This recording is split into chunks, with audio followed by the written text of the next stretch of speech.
3월 4일 베스트픽 크립토 바로 시작하겠습니다. 최근 중동발 위기로 모두가 이제 크립토는 끝났다고 말할 때 시장은 마치 비웃기라도 하듯 정말 강력한 V자 반등을 보여줬습니다. 대부분이 붕괴를 예상했는데 암호화폐 시장은 엄청난 회복력을 보여줬죠.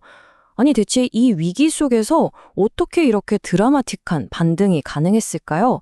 오늘 바로 이 근본적인 질문에 대한 답을 한번 찾아보겠습니다. 자, 그럼 이 현상을 파헤쳐 볼 첫 번째 단서로 들어가 보시죠. 비트코인이 어떻게 기존의 공식을 깨고 전통적인 위험 자산과의 관계에서 벗어나 홀로서기에 성공했는지 그 이야기부터 시작합니다. 이 화면이 바로 그 결정적인 순간을 보여주고 있습니다. 전통적인 안전자산의 상징인 금은 전쟁이 터진 후에 오히려 3%나 하락하면서 주춤했거든요. 그런데 비트코인은 6만 3천 달러 저점에서 순식간에 7만 4천 달러를 뚫어버리면서 그야말로 폭발해버렸습니다.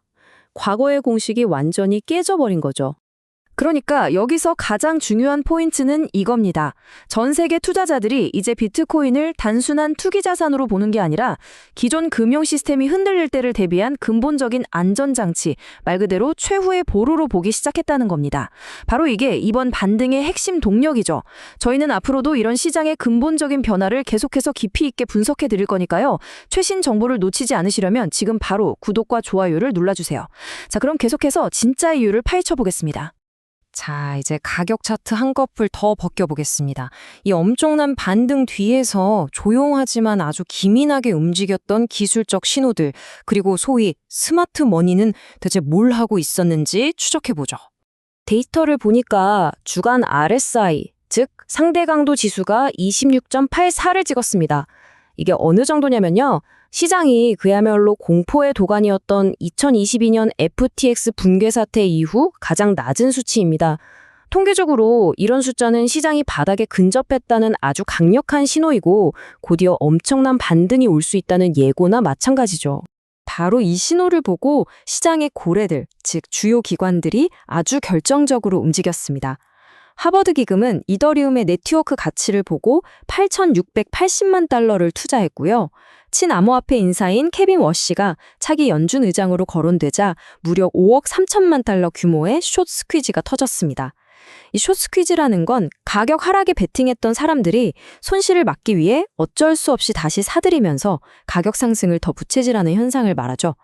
여기에 마이크로 스트래티지나 블락록 같은 거물들은 말할 것도 없이 하락장을 기회로 삼아서 엄청난 물량을 계속해서 쓸어 담았고요. 스마트 머니의 움직임 확실히 보이시죠? 이런 기관들의 강력한 믿음은 보시는 것처럼 시장 전체로 퍼져나가고 있습니다. 비트코인은 물론이고 이더리움, 심지어 도지코인까지 다 같이 강한 상승세를 보여주고 있죠. 이게 우리 같은 개인 투자자에게 뭘 의미할까요? 명확합니다.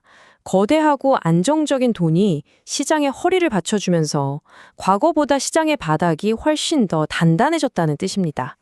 그런데 여러분, 이건 그냥 일시적인 반등이 아닙니다. 우리는 지금 금융 시스템 전체가 움직이는 훨씬 더 거대하고 구조적인 전환, 그 한가운데에 서 있는 겁니다. 우리는 지금 은행 같은 중간 다리를 건너뛰고 블록체인 위에서 모든 금융 거래가 직접 일어나는 온체인 금융이라는 새로운 시대로 넘어가고 있습니다. 그리고 최근에 정치적 사건들이 이 변화의 속도를 엄청나게 높이고 있어요. 한번 생각해 보세요. 트럼프 행정부가 추진하는 명확성 법안이 통과돼서 스테이블 코인으로 은행보다 높은 이자를 받을 수 있게 된다면 기존 은행에 있던 돈들이 어디로 가겠어요? 여기에 더해서 크라켄 같은 거래소가 연준의 결제망에 직접 연결되는 마스터 계정을 따낸 건 이건 정말 제도권 금융의 심장부에 깃발을 꽂은 거나 마찬가지인 역사적인 사건입니다. 자, 이렇게 시장이 뜨거워질 때 가장 큰 위험은 뭔지 아세요? 바로 나는 괜찮겠지 하는 안일함입니다. 이제 여러분의 소중한 자산을 어떻게 지켜야 할지 그 생존 전략으로 넘어가 보겠습니다. 최근에 우리나라 국세청에서 있었던 일 좀 보세요. 압수한 지갑을 홍보하다가 실수로 복구 구문, 즉 시드 구문을 노출시켜서 69억 원어치 자산을 도둑맞았습니다. 정말 안타까운 일이지만 이게 얼마나 중요한 문제인지 우리에게 아주 강력한 교훈을 줍니다. 이건 남의 얘기가 아닙니다.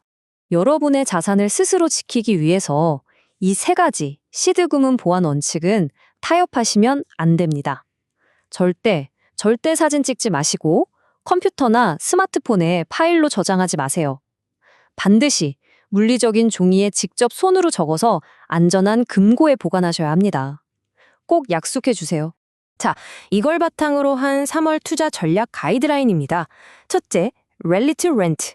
지금은 불나방처럼 무작정 상승에 뛰어들기보다 이 높은 변동성을 이용해서 리스크를 관리하는 게 훨씬 현명합니다. 둘째, 포트폴리오 로테이션. 기관들처럼 비트코인의 온기가 이더리움 같은 다른 유망한 자산으로 퍼져나갈 걸 대비해서 비중을 조절하는 걸 고려해 볼 때입니다. 마지막으로 7만 달러 지지선을 정말 면밀하게 지켜봐야 합니다.